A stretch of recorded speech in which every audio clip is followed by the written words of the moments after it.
मुकुंदनगरमध्ये एटीएसची पहाटेची धडक कारवाई, 7 ठिकाणी एकाच वेळी छापेमारी।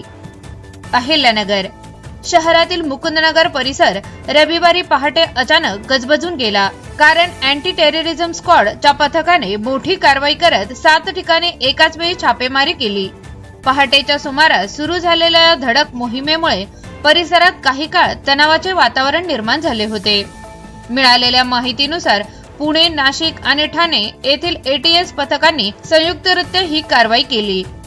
संशयित हालचाली आणि गुप्त माहितीच्या आधारे ही तपास मोहीम राबविण्यात आल्याचे सूत्रांनी सांगितले। प्राथमिक तपासात कोणताही ठोस दहशतवादी पुरावा आढळला नसल्याचे माहिती समोर येत असली तरी तपास यंत्रणांकडून अधिकृत तपशील जाहीर करण्यात आलेला नाही। संपूर्ण कारवाई अत्यंत गोपनीय पद्धतीने पार पडली असून संबंधित व्यक्तींची चौकशी सुरू असल्याचे समजते। कारवाई दरम्यान स्थानिक पोलिसांचाही मोठा बंदोबस्त तैनात करण्यात आला होता। अचानक झालेल्या या धाडीमुळे नागरिकांमध्ये उत्सुकता आणि चर्चा रंगली होती। एटीएस कडून पुढील तपास सुरू असून येत्या काही तासात अधिकृत निवेदन अपेक्षित आहे। मुकुंदनगर परिसरातील या कारवाईमुळे शहरात मोठी खळबळ उडाली आहे। प्रतिनिधी ऐनुल शेख, ATV न्यूज, अहिल्यानगर।